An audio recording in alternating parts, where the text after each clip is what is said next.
It's time for Dialogue Conspiracy with political research specialist Mae Brussell, who for 3 years has shared with us her decades' research into political assassinations and abuses of power in this country.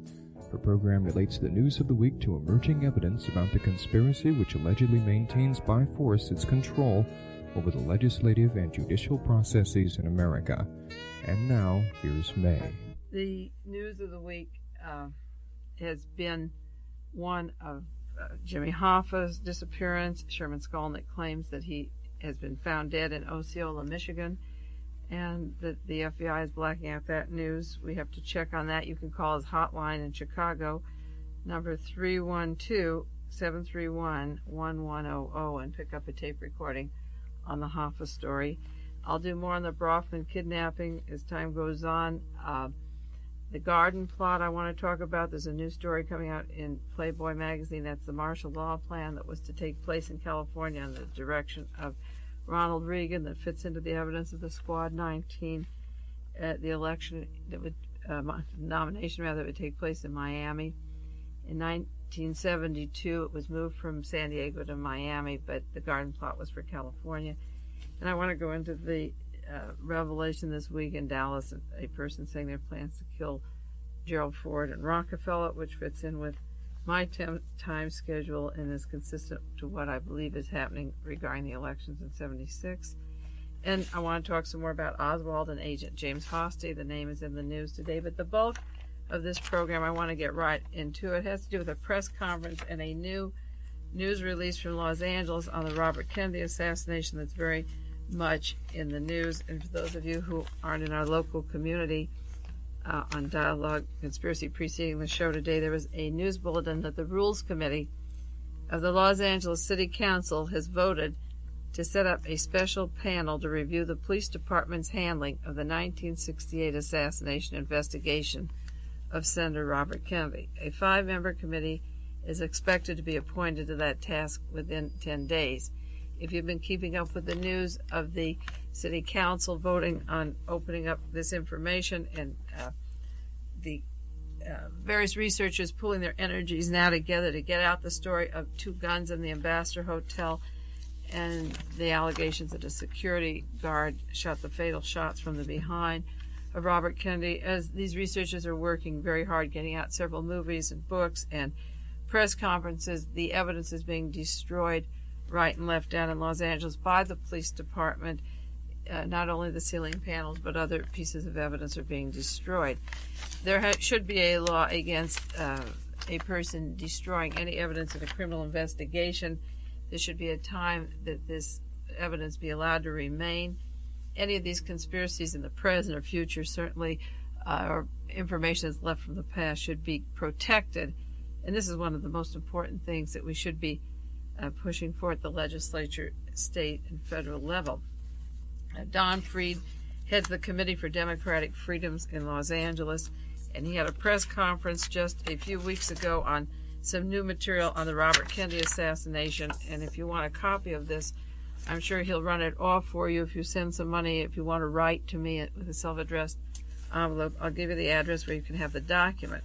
But I want to give you the summary of what the press conference was around and then read to you an affidavit about Sirhan Sirhan as much as time will allow. The Campaign for Democratic Freedom had this new press conference, and as I say, they brought up the fact that the evidence of 2 guns, the forensic evidence, is overwhelming. This is old information that is available now. They said that several women were involved in the assassination of Robert Kennedy. And they said there were the programming of the assassins, mental programming, behavior modification, both in Dealey Plaza and in the John Kennedy assassination. Now, this is the area of new material that I've been pushing on KLRB for the last few years, but which Don Freed and the other persons are investigating now and coming in with the names and the persons involved in the programming. One was the woman in the polka dot dress who said, "We killed him," and ran out after Robert Kennedy was killed, known as the woman with the polka dot dress. The same woman supposedly was used in both assassinations. After one of the gunmen left Dealey Plaza from the Dow Tex building, he was taken to a motel in the Midwest, accompanied by a woman in a polka dot dress. The press conference said that this behavior modification technique that was used on an agent at Dealey Plaza was also used to influence Sirhan Sirhan. They now know the key operatives involved in the psychological programming and have given this evidence to Senator Church Committee. The Neuropsychiatric Division of the Office of Navy Intelligence was exposed recently for having made robot assassins or zombie hitmen who forget who they shot after the shooting is over. And Sirhan Sirhan, according to these new witnesses, claim that after he was modified to fire a gun at random, he was ordered to kill himself. And at the time that after he shot these bullets in the Ambassador Hotel, he was struggling with 8 people to try and continue that shooting. And these people said that he was going to kill himself, but he was held down, his hand was held down, and he's alive. Lawrence Kwong was another zombie who was programmed to shoot up at Jim Dunbar up at KGO, and there's a bulletproof glass, and he went in and killed Ben Munson. And this man went down the street then and then killed himself. And he'd been to a private investigator many times who said he was programmed to go to KGO. He heard KGO. Another man that I believe was programmed to kill himself was Mark Essex in New Orleans that did the shootout the end of 73, I believe it was, on the rooftop of the Holiday Inn in New Orleans. The press conference in Los Angeles continues. The Campaign for Democratic Freedom said that a woman, a co-conspirator, prepared the so-called assassination diary, exploited by the Los Angeles Police Department and Mayor Yorty. They said the diary was forged, and the witnesses now are willing to testify to this. Sirhan still doesn't remember any of the shooting. At the time he was arrested, his eyes were dilated, he was cold. The woman in the polka dot dress whispered into his ear, and he was glazed and disoriented. Sirhan later said a year later the word assassin means hashish or shashin. It means persons who are drugged or under the influence of narcotic or liquor, that the word assassin means that in his language. Sirhan also said a year later, I never planned to kill RFK physically. I never thought of doing it. It was planted in my mind. He said, I still don't believe I did it. I don't believe what has happened. My whole life stopped June 5th, 1968. The press conference went on to allege that the diary, was illegally taken from Sirhan's bedroom, was example of automatic writing done under hypnosis, and that this diary was responsible for giving Sirhan the death penalty, but the style of the writing suggests behavior modification. The cover-up for the Robert Kennedy assassination is being exposed in more detail, again, by Don Freed and the committee down there. Of course, they named District Attorney Edward Younger, who went on to become the Attorney General of California, and he formed the Special Unit Senator to investigate the assassination, which then became the CCS, the notorious CCS, Criminal Conspiracy Section, that Louis Tackwood alleged was planning the killing of congressmen in 1972 and possibly even killing Richard Nixon. The investigation of the Robert Kennedy assassination was controlled by 3 specific CIA investigators. One was Manuel Pina, the other was Ebel J. Younger, and the third was Lieutenant Enrique Hernandez. Manuel Pina, P-E-N-A, came from Washington, D.C., where he taught at the Police Training Academy and was sent out to head the investigative conspiratorial part of Special Unit. Senator Ebel J. Younger was in the OSS, formerly OSS. He's still in military intelligence and is a general with standing position at the present time. Mr. Hernandez was associated with the CIA since 1963. He helped with the Unified Police Command in taking control of Latin American police and was part of a Unified Police Command while Mr. Pina was training agents, police training schools that later were to go out and overthrow countries in Latin America and use torture as one of their means of doing it. These people, as an investigative unit, concealed the evidence of a woman in the polka dot dress and the second gun. That was their area to investigate, just like Arlene Specter on the Warren Commission concealed the many bullets at Dealey Plaza and centered on the lone gun, one gun and one bullet hitting John Kennedy fatally from the head when there were multiple shots, crossfires going at the time. These men were in charge of the conspiratorial aspect of the investigation. They had evidence right from the beginning of Donald Schulman that there was another gun that went off in the Ambassador Hotel.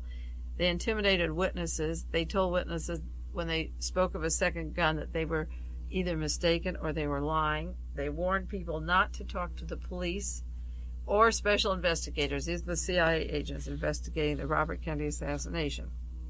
A gentleman named Jordan Bonifant from Life magazine wanted to find the girl in the polka dot dress. The police told him not to find her, and he was going to continue a story for life when he got orders to drop the story and don't pursue it.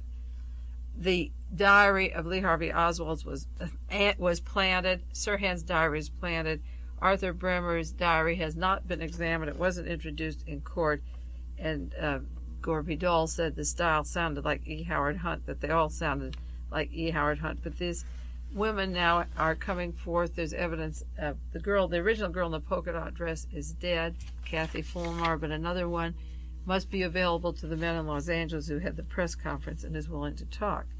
Now, in addition to the CIA being involved in the killing of Robert Kennedy and the part of the cover-up, just like people were involved in Watergate, some in covering up and some in the act of participation of entering or other mischief that they were up to, there were 3 organized crime figures that were involved in the Robert Kennedy assassination. And these names have not been known to the public for this is the first exposure of these 3 men. One of them you'll recognize his name, but not in conjunction with the Robert Kennedy assassination. You know his name from the John Kennedy assassination. That's Eugene Hale Brading. The first one is Frank Donarama, Donnarauma. He also has the name Henry Donald Ramastella. He's a convicted racketeer from New Jersey and part of the organized crime group that surrounded Sirhan. He was the connecting link to help Sirhan get the job with the horses at Corona del Mar. And that was always a big link in my research on the Robert Kennedy assassination, was the link of Sirhan to the organized crime and the FBI units at the racetracks. And this particular Frank Donarama was the gentleman who helped Sirhan get the job out at Corona. Incidentally, every time Sirhan was asked about Corona or going there the afternoon previous to when Robert Kennedy was assassinated, he simply shook his head, and he's not been able to say much about his experiences at the racetrack. But a member of organized crime got him the job there. This man's name was in Sirhan's notebook. The FBI located him 10 months after the assassination of Robert Kennedy and after Sirhan's trial was over. The other man's name is Frank Chavez of the Teamsters Union. He was the chief of the Teamsters down in Puerto Rico. In 1967, he headed a branch of the Teamsters unit. He was the secretary-treasurer of the Teamsters local. He was linked to Jack Ruby and his connections to the Teamsters. And in 1967, he wanted to kill Robert Kennedy right there. And at the time, Hoffa dissuaded him from killing Robert Kennedy. And later, Chavez was murdered by his own bodyguard. But the name Frank Chavez links to the Robert Kennedy assassination and the Teamster link with Mr. Hoffa, Jimmy Hoffa, that later makes a very firm circle of the Teamsters and organized crime and the killing of Robert Kennedy and also of John Kennedy. The third man that was brought up at this press conference as being involved in the Robert Kennedy assassination is Eugene Hale Brading.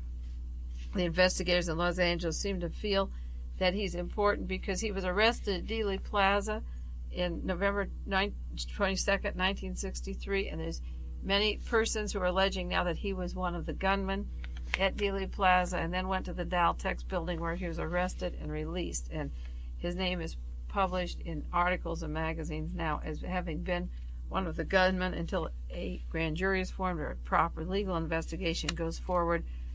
We will not know for sure, but his name is mentioned. Well, he also was at the Ambassador Hotel the evening of June 5th, 1968, just minutes before the RFK assassination. Now, what role Eugene Brading had in the RFK, other than the fact that he was both at Dealey Plaza and the Ambassador Hotel, must be in the hands of Don Freed and the committee in Los Angeles, because we might say it's a coincidence at the very least, but they may have reasons for knowing.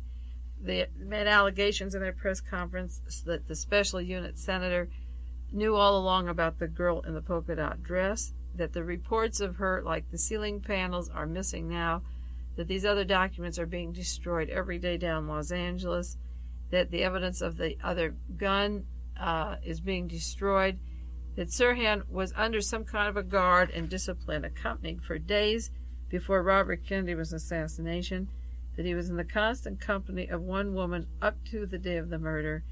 Sirhan met in the room in the Ambassador Hotel on the eve of the murder. They have that evidence now, which is interesting coming out 7 years later, because when he was arrested, he had the key to a hotel room, and that was never mentioned. This is the first time this week that it's coming out in a press conference that he had the key, and also the key to a car owned by a cook by the name of Mr. Gindros, who was declared a security risk. If Robert Kennedy had been a president, Mr. Gindros wouldn't have been allowed to be in the hotel, but being as he was only a senator and a candidate for president, he was allowed to be in the kitchen, and he and Sirhan shared the keys to the car in common, and Sirhan had the keys to a hotel room in the Ambassador Hotel when he was arrested.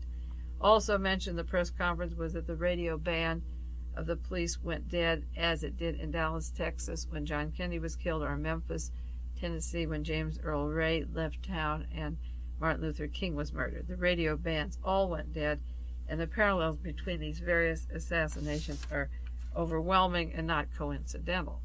Now, the story of the woman helping with Sirhan's diary and being in control of Sirhan is important, because the diary is one of the big keys to all of these political assassinations. Who wrote it? Who placed it there? Who gave the false evidence that Sirhan was the murderer of Robert Kennedy, or that Lee Harvey Oswald killed John Kennedy, or James Earl Ray killed Martin Luther King, or that the Wallace shooting, Arthur Bremer worked alone. Who was behind these is the part that has always interested me. And I want to read a little bit about his diary, the remaining half hour. I want to read the testimony. It's an affidavit written by Dr. Edward Simpson. Dr. Simpson lives here at Monterey, California, and I was hoping he'd be on the show today to discuss it with you personally, but maybe some other time. He evidently had an appointment or enjoying the holiday. He said he would try to get in.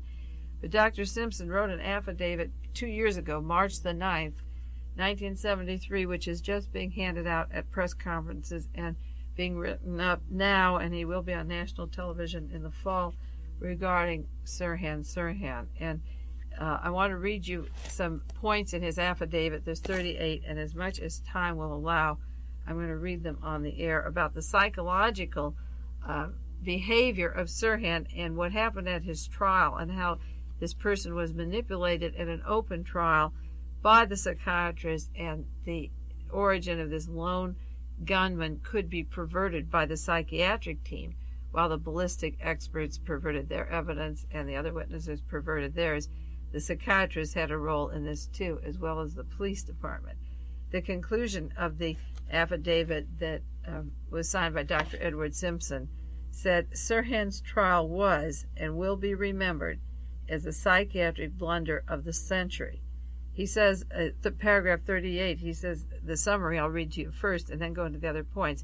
My repeated psychological testing of Sirhan after his trial and our interviews strongly indicate that the psychological testimony at the trial was full of numerous factual errors and was misleading to the jury.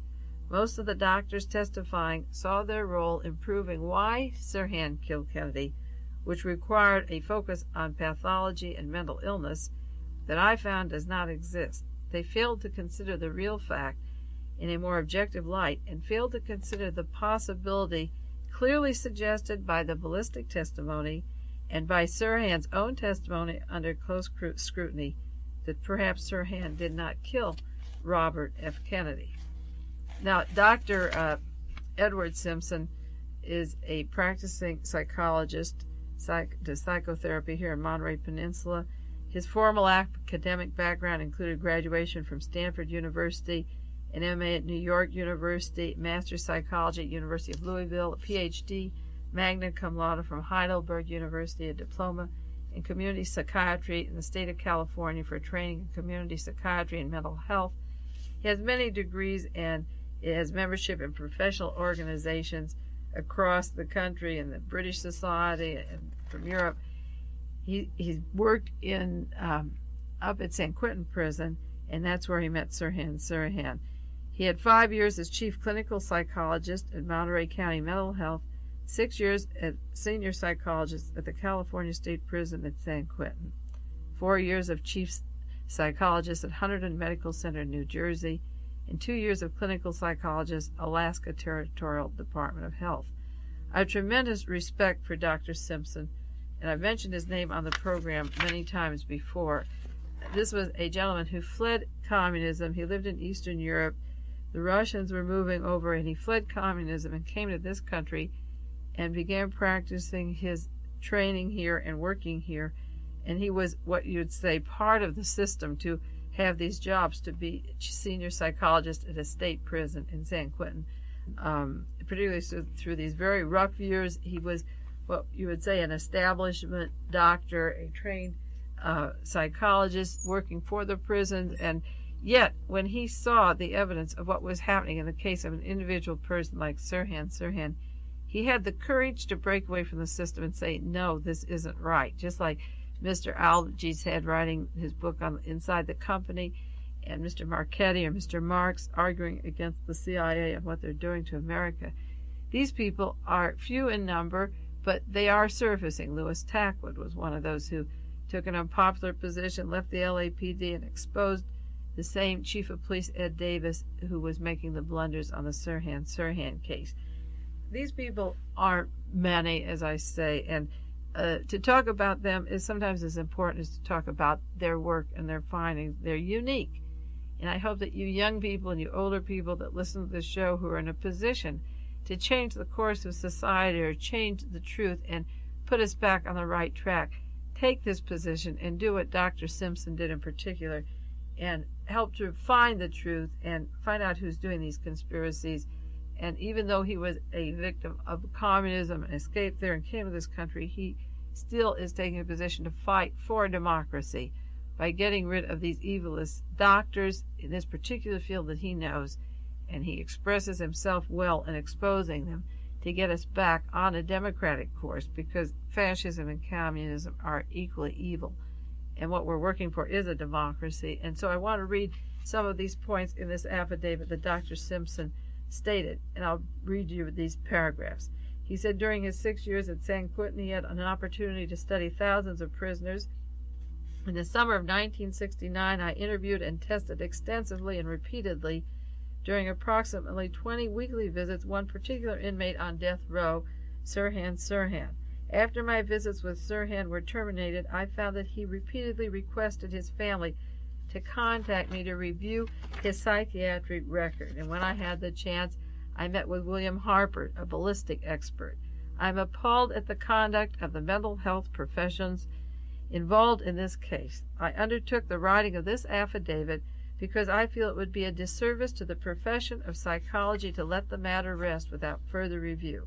I discussed my findings with prison's chief psychiatrist, Dr. David Schmidt.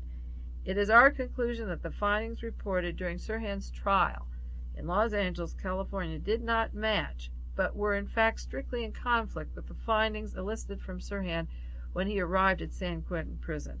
My psychological test findings were strongly in conflict with the testimony of their trial's main witness, Dr. Diamond, Dr. Shore, Dr. Richardson, and their blind analysis of Sirhan's raw test. Nowhere in Sirhan's test responses was there evidence that he was a paranoid schizophrenic or a psychotic.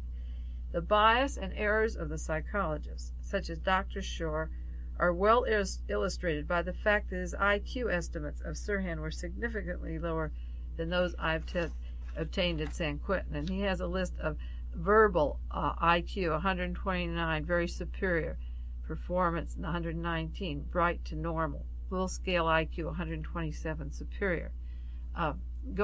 Just digressing from Dr. Simpson's affidavit, I might say that everything I'm reading here parallels identically to the Warren Commission report of Lee Harvey Oswald having high IQs, high scores, and they're making them down and ne'er-do-well. Now back to Dr. Edward Simpson's affidavit. He said from the scores that Dr. Shore gave, where he gave Sirhan 109, for verbal at full IQ of 98, where it was 127. He inferred and related to the jury that, based on Sirhan's intelligence tests, he was schizophrenic. The truth was he was performing below his true intelligence because at the prison he was under the stress of being imprisoned. He was an Arab and he didn't want to cooperate with the Jewish psychiatrist, and this distrust, his normal, was interpreted by the doctors as paranoia and schizophrenia, and it was a wrong diagnosis. Dr. Simpson said the testimony of the psychiatrists and psychologists shows errors, distortions, and probable falsification of facts. Now, those are strong words from a fellow member trained in the same field of medicine, but you can see the ballistic evidence, the ceiling panels, the sleeve cut off, the bullet evidence, everything in the examination of Sirhan. Sirhan was off, falsified, concealed, destroyed. And the psychiatric record, he said there were errors, distortions, and even possible falsification of the facts. The main reason for the errors rested largely on their belief that Sirhan killed Robert Kennedy. Their approach to examining Sirhan was highly misguided because of this preconceived notion. And that's the same thing that happened with the John Kennedy assassination. The Warren Commission went with the assumption and no other belief from the day they started that Lee Harvey Oswald killed the president, John Kennedy, and then they took every piece of evidence and falsified it, distorted it, and destroyed it that would prove anything different. And 13 years later, this November, you'll find that Lee Harvey Oswald didn't shoot John Kennedy. And the allegation here of Dr. Simpson is that all of their testimony went into the preconceived notion that Senator Robert Kennedy was killed by Sirhan. He said had they had another approach to it, and Sirhan's test and his response to the test and his behavior would have been different. Assuming that Sirhan killed Robert Kennedy, an assumption, the validity of which apparently no one seriously questioned, the mental health specialists saw their sole role to prove to them what is a known fact, rather than in discovering the truth. Consequently, their approach to his examination was incorrect. They related erroneous conclusions to the jury at the time of the trial. The Jewish doctors, particularly Dr. Diamond, was personally involved in the Arab-Jewish crisis, should have disqualified. Dr. Simpson said Dr. Richardson testified at the trial of Sirhan that he used his test responses alone conclusions, and yet he also admitted that not using tests, the known act of killing the senator, would have led him to assume he was dealing with a paranoid personality. This is what he testified. There's no denying the first thing that would pop up to his mind is a paranoid personality. He also testified that hearing and reading in the news media about Sirhan and presuming that he killed Robert Kennedy before his testing, that he was feeling anger at Mr. Sirhan. This is what he testified on page 6443. A doctor who feels anger at his client and wishes to punish him is a poor doctor. His bias becomes an obstacle and he loses the necessary objectivity needed to arrive at a professional judgment. He is no longer a doctor but an emotional layman and should decline to give testimony, just as jurors can be disqualified. The testimony of Dr. Shore, according to Dr. Simpson, the court's major psychologist witness, contained many, many errors. The test responses he claimed to have obtained from Sirhan are more sick than those obtained up at San Quentin. His test showed marked pathology and paranoia in contrast to the results that he took at San Quentin later. Had Sirhan been truly schizophrenic, with a truly chronic condition, he could never have produced the normal responses repeatedly given at San Quentin when he trusted Dr. Edward Simpson. Dr. Simpson said that the tester himself is an important variable. Dr. Shore only elicited 26 Rorschach responses from Sirhan. Another psychologist that Sirhan trusted elicited 63 responses. It was improper and unethical for Dr. Richardson to change his psychological test findings once he had read Dr. Shore's report. For those of you who have picked up on the program as I started, I'm reading an affidavit by Dr. Edward Simpson, who was a psychiatrist at San Quentin Prison and wrote this for the court records now on the psychological blunders that were done in the trial of Sirhan Sirhan. Dr. Simpson said that professionals should be working independently and not together, and that Dr. Richardson should have seen Sirhan and Dr. Shore should have seen him. But one man saw the record, he changed it to comply as members of the Warren Commission did with each other. Dr. Simpson said Dr. Richardson utilized conclusions that were made by Dr. Shore, and that these psychologists made false statements to the court saying that they worked independently. Dr. Shore gave the raw data obtained from Sirhan also to other psychologists who further compounded the errors because they didn't have any of the important information they should have of Sirhan's behavior during the testing. A Dr. Seward testified that she was asked by another Dr. Pollock to do what you call a blind analysis based on Dr. Shore's material, and she acknowledged and testified she used Dr. Shore's evaluation, which is a procedure which is very improper.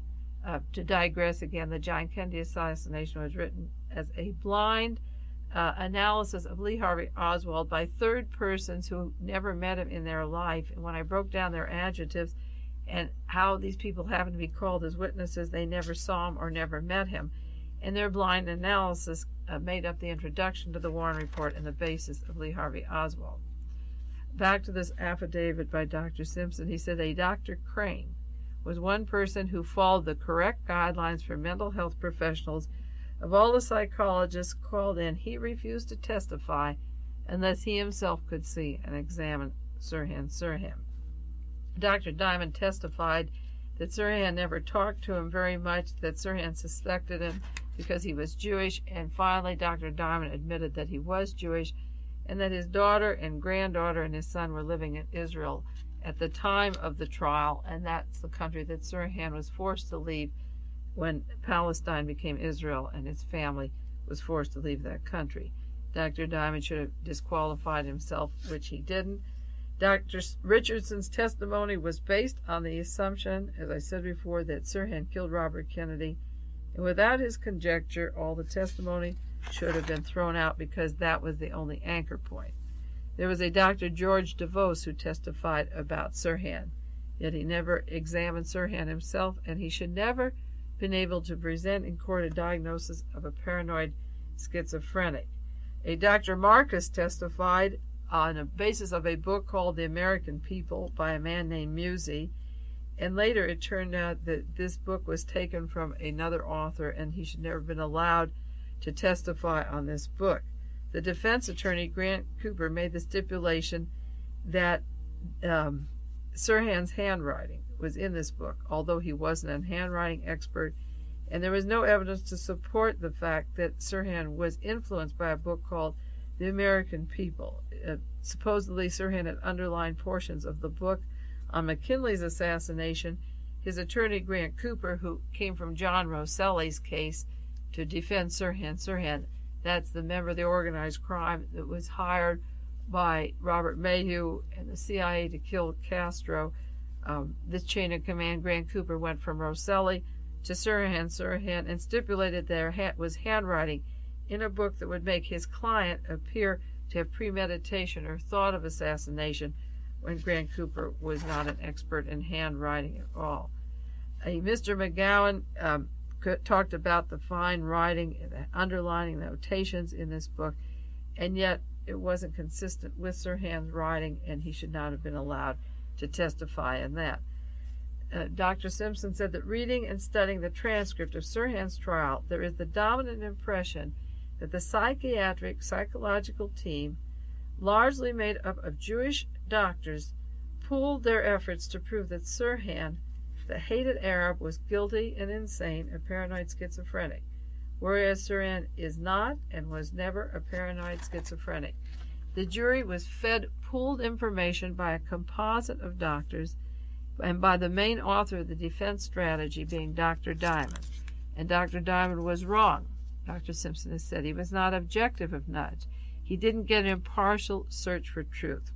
The testimony that followed had a textbook stereotype description rather than life personality of a very bright young Arab, Sirhan Sirhan. Sirhan became the center of a drama that unfolded slowly to discredit, embarrass psychology and psychiatry as a profession. This is what Dr. Simpson claims. It says he was the center of this drama, the true center of which probably still lies very much concealed and unknown to the general public. He was merely a double, a stand-in, sent there to draw attention. Was he, Dr. Simpson asked with a question mark, was he at the scene to replace someone else? Question mark. Did he actually kill Robert Kennedy? This was asked in 1973, and in 75 it's becoming more and more apparent that he didn't. Dr. Simpson said in his affidavit, whatever the full truth of the Robert Kennedy assassination might be, it still remains locked in Sirhan's mind and in other still anonymous minds. Sirhan told the doctors, Dr. Simpson up at San Quentin when he was up there, that he never did trust Dr. Diamond, and that he made up stories both to please him and confuse him because at the time he didn't trust him. But Dr. Diamond erred always in assuming the role of a gun expert. He talked about Sirhan shooting a certain kind of gun and saying he was careless and irresponsible, where Dr. Diamond did not know about handwriting or fingerprints or weapons at all, and Dr. Diamond saw no evidence of mental illness in Sirhan. If Diamond's label for Sirhan was dementia precox was correct, Sirhan would have to be incurably insane. He's not incurably insane at all. Such patients are usually confused, withdrawn, regressed, seldom violent, and whatever strange behavior I showed in court, Sirhan told Dr. Simpson, it was only the result of my outrage against Dr. Diamond and other testimony. They were saying things about me that were grossly untrue, nor did I give them permission to testify in my behalf in court. Now, this again happened at Jack Ruby's trial, where they tried to make him insane. A conclusion emerges from the court transcript that Sirhan's notebooks were modified to support the improper diagnosis of a paranoid schizophrenic. Dr. Diamond said that schizophrenia is a disease of the mind that's all-pervasive, and admitting that he had no evidence or nor proof at any time that Sirhan was totally disorganized or sick. And across the board, this affidavit goes on to say that numerous witnesses saw Sirhan as highly intelligent, well-oriented before the shooting, which is consistent with his behavior at San Quentin, and now he's at Soledad, which is in listening of KLRB, and I hope his friends are listening and reporting Sirhan each week on how these press conferences are going relating to him. Dr. Diamond used hypnosis in 6 sessions out of 8 with Sirhan, and Dr. Simpson said what was the purpose of it and suggests that Dr. Diamond was planting an idea in Sirhan's mind, maybe ideas that weren't there before. And did they plant the idea that he killed Robert Kennedy? Why was he hypnotizing 6 out of 8 sessions? When Dr. Diamond was unable to get Sirhan to admit that he wrote the notebook, he testified, this is the testimony, page 6979 of the trial, I undertook some experiments and possible hypnotic suggestion. This admission strongly suggests the possibility of hypnosis being used to implant the hypothetical idea in his mind rather than uncovering the facts. A lie detector and not hypnosis should have been used in finding out whether Sirhan killed Robert Kennedy. Now to the notebook. The handwriting in the notebook, according to Dr. Simpson and other experts also, differs drastically from the handwriting and numerous test materials which he gave Sirhan and San Quentin. It was entirely different than that notebook. Whether someone else wrote the notebook or whether they were written under special influence such as hypnosis is entirely unsolved. If somebody hypnotized him when the notebooks were written, who was it? Unfortunately, the defense trial never brought in a handwriting expert. Dr. Diamond testified, I doubt that Sirhan believes it was truly his writing in the notebook threatening the assassination of Robert Kennedy. I know that he does not believe that he actually wrote the automatic writing that he brought into the courtroom. Now, Sirhan denied consistently that he wrote that notebook. It wasn't that the handwriting is off from what he usually writes. He says he didn't write it, and Dr. Diamond asked, and he put in his affidavit, who wrote the notebook, because Sirhan wanted to know who wrote the notebook. And the question came up whether they had hired a handwriting expert to examine to see if it was forged or forge his handwriting. That Sirhan said, did you bring in a handwriting expert to see this diary? You know, the notebook said, RFK must die, and Robert Kaiser, who worked for Rand Corporation and Lifetime, Henry Luce, was in the cell with Sirhan 2 hours before the police could interview him or be with him, and he made money off this book. He travels around selling his book as an expert on assassinations. His links to the past are suspicious as being an intelligent agent like E. Howard Hunt, and he was with Sirhan, and this diary was not written by Sirhan, and Sirhan claimed he didn't write it. Dr. Pollock testified at the trial that Sirhan doubted the handwriting in the notebook was his. He didn't believe it was his. And at no time in his life did Sirhan ever offer the admission that he wrote that notebook. And yet those notebooks were the most important piece of evidence that led to the conviction of Sirhan at the time of his trial. Sirhan rejected and disowned those notebooks. They were illegally seized in his house. He rejected them. According to a handwriting analyst's testimony, the handwriting in the notebooks was by someone who was taking a little more pains than he ordinarily does. It is unlikely that people do this in their notebooks, and it is more so done by someone trying to omit the handwriting. Mr. Sloan, the prosecution handwriting analyst, was very likely influenced in his testimony because he believed that Sirhan killed Robert Kennedy. I strongly suspect, says Dr. Edward Simpson, the notebooks are a forgery, for the thinking reflected in them is foreign to Sirhan that I carefully studied at least 20 or more sessions. Dr. Diamond, the defense psychiatrist, blocked all further evaluation of Sirhan by Dr. Pollock when Pollock started to disagree with his views on Sirhan. He didn't agree that Sirhan was schizophrenic or paranoid schizophrenic, so that Dr. Pollock was kept from giving any more opinion to Dr. Diamond. He said that he was not psychotic. It's very difficult to hypnotize a psychotic person, and yet Dr. Diamond testified that Sirhan was easy to hypnotize. Edward Simpson, Dr. Simpson, said it is a more proper and ethical evaluation of Sirhan.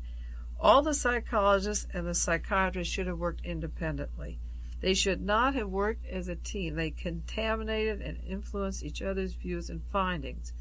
For example, Dr. Richmond's testimony states that Dr. Shore's findings made him change his conclusions, and Dr. Diamond eliminated Dr. Pollock's study when he didn't agree with him. They should have worked independently. They should have presented independent thinking to the jury, but instead they all met in a huddle in Grant Cooper's office. The defense attorney, Drs. Diamond, Pollock, Richardson, Shore, and Marcus met with the defense attorney and then brought one composite, like the Warren Commission members did of Lee Harvey Oswald. They all came out with one opinion and presented it to the jury. Furthermore, a Dr. Shore was so anxious to create this paranoid schizophrenic that he plagiarized during the trial. He brought a book out by Dr. James Brussell, no relative of Mae Brussell. It's called The Casebook of Crime Psychiatrists, and he has a chapter called The Mad Bomber and Christmas Eve, and he took two cases not similar at all to Sirhan's, and he told the jury there was a striking similarity and borrowed verbatim from this particular book, and then was called down on it later and tried to compare Sirhan's mentality to the chapters in Mad Bomber. This is Dr. Shore copied 6 quotes at the trial to the jury, 6 quotations from a chapter of the Mad Bomber, and inserted them in his final report on Sirhan when they pertained to different persons altogether, different kinds of violence, and they were plagiarized from a book by a Mr. Brussell, Dr. Brussell, and Dr. Shore used those at the trial and went on to say that when Sirhan was between the age of 4 and 14 that he had delusions, and he never saw the young man at that time, had nothing to base it on. Sirhan informed Dr. Simpson that he was never warned that all his responses to psychological tests that were used by psychiatrists prior to the trial were going to be used against him. And Judge Walker allowed this to happen, and in court, when they were using this testimony, Sirhan asked to speak. Sirhan said, "Your Honor, sir," and the judge said, "You sit down or I'll do to you what I told you I was going to do." And they shut him up, and Sirhan had to sit there and listen to this testimony against him, and he was bound in silence while his defense attorney and these psychiatrists were throwing this out against him. In summary, I've been reading an affidavit of Dr. Edward Simpson, a psychologist who lives in the Monterey Peninsula, who wrote a report for the court that will be used if there is a new trial, hopefully, on Sirhan Sirhan. He called the psychiatrist who handled the case responsible for the psychiatric blunder of the century. He said the testing that he did on Sirhan showed him to be bright and capable, not mentally sick at all, and that the psychiatrist ganged together with what would be the defense attorney, which turned out to be the prosecution as well as the defense, and nailed Sirhan Sirhan. And now, 7 years later, we are going to find that Sirhan Sirhan did not get a single bullet, into the body of Robert Kennedy. It came from behind, from a guard from Lockheed that was sent from Lockheed. And that's how American history was written and will be rewritten. And thanks to Dr. Edward Simpson and some hard workers, maybe the truth will come out. Well, that's it for this week. We'll see you next week on Dialogue Conspiracy and get back to some of the other news of Oswald. And I'll see you next week. This has been Dialogue Conspiracy with political research specialist Mae Brussell, who for 10 years has been researching the facts behind political assassinations and conspiracies in this country. Dialogue Conspiracy originates with KLRB FM in Carmel, California.